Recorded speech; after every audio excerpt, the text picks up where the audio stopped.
Good afternoon. My name is Zaria Reed. I am a senior psychology major currently enrolled in the online section for race and ethnicity with Dr. Shirley Brown. And for my oral presentation today, I will be elaborating on the topic of, can racism be regarded as a mental illness? So before we get into anything else, it's important to understand what racism can actually be defined by and what it is. Racism is the belief that one or more races are somehow inferior to another based on superficial qualities such as the color of your skin or the texture of your hair. It can also be believed that one race was gifted with superior or superhuman qualities due to this fact.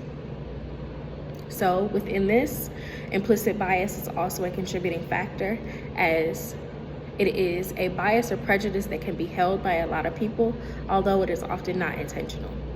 So within that, it's important to understand that because a lot of people use microaggressions or subtle aggressions that have racist connotations, although they might not understand them. The two are often confused by a lot of researchers or people that study these topics. However, it's important to remember that one is intentional, as racism can often be regarded as aggressive or violent, things of that nature, while implicit bias is often not, and a lot of people typically don't mean for it to come across that way. With this in mind, we have to understand what some of the root causes of racism can be.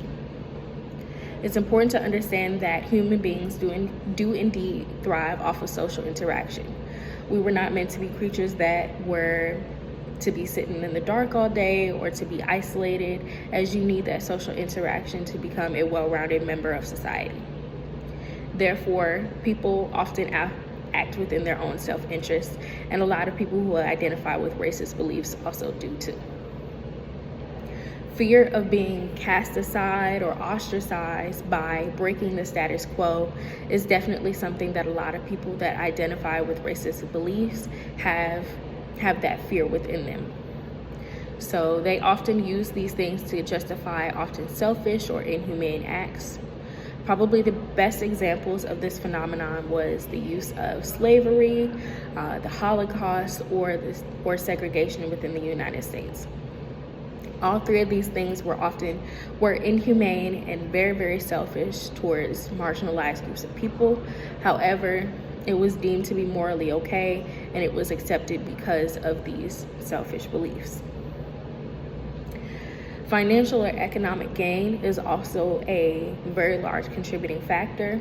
As I mentioned before, slavery was an inhumane act. However, the trade and buying of African slaves was proved to be very economically helpful for people that engaged in that.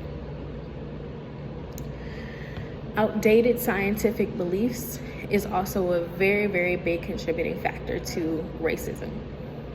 So prior to the late 1700s or the early 1800s, religion was used as a driving factor for lots of scientific findings. However, through the usage of slavery, African slaves were used for their bodies because we were not regarded as full human beings, and therefore it was believed that people with more melanin in their skin could not feel pain the same way as those who had less. And media representation is also a very, very big contributing factor. Lots of the information that you obtain about the world that you live in today is achieved through the media, whether it be television, social media, newspapers, the radio, things of that nature. However, stereotyping is still very, very rampant for the African American community, the Asian American community, Latinx community, and these things are deemed as acceptable. Certain stereotypes such as Black people loving fried chicken, Black people not being as educated, Asian people being very smart or typically good at math. The Asian eye stereotype was very, very big within the mass media, as well as in 2016, when Donald Trump was elected into office, the stereotype of Hispanic people being rapists and just morally wrong people was also very, very prevalent.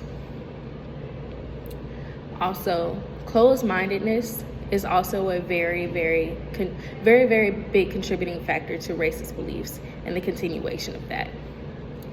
Not broadening one's horizons and limiting the interactions that you have with people of other races or other ethnicities or cultures, that only contributes to that. Operating within the same crowds of people that share those negative beliefs and perpetuate them can only contribute to racism. Therefore, the education is key to cure ignorance. With that being said, how do people learn to be racist? So it's important to understand that no child is born with racist beliefs. Children are often regarded as a clean slate because you know nothing as you enter in the world. However, what is said throughout the home, whether it be with mom, dad, grandma, grandpa, that manifests within the mind of a child, and then they believe that it's okay. And children often learn what is acceptable through these crowds of people, and they take them to school or their extracurriculars, and they often pass them on until they are taught otherwise.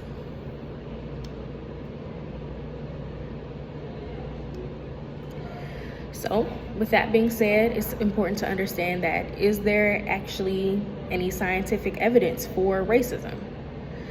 Certain brain scans have revealed that people that have implicit bias or racial prejudice do indeed have stronger electrical responses to faces of people of color or people with more melanin in their skin. The structure that produces this within the brain is the amygdala, and this structure is the part of the brain that produces feelings of fear, anxiety, or gut reactions.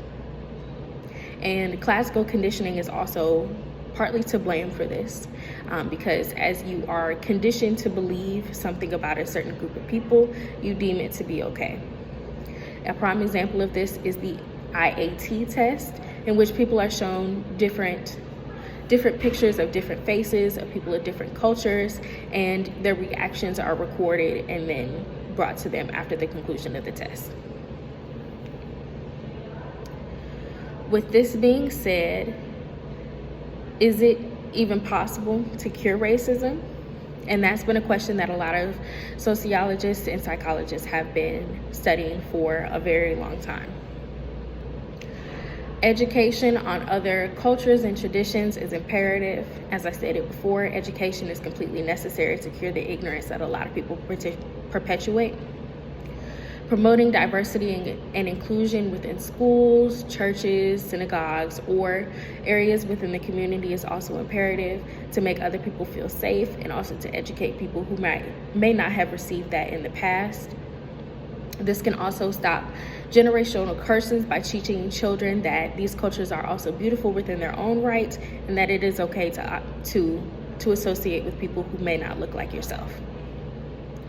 So in conclusion, it is debatable that racism is a mental illness. Psychologists and sociologists have been going back and forth with this issue for many years. However, most psychologists argue that it should be classified as a mental illness, as it has been proven to essentially change the structure of the brain. However, currently the DSM-5 does not support this idea, as it has not been included as of yet. However, with this being said, it is mostly regarded as a social stigma, and it can indeed be reversed if the person or the subject chooses to put in the work to change their own personal beliefs. Thank you.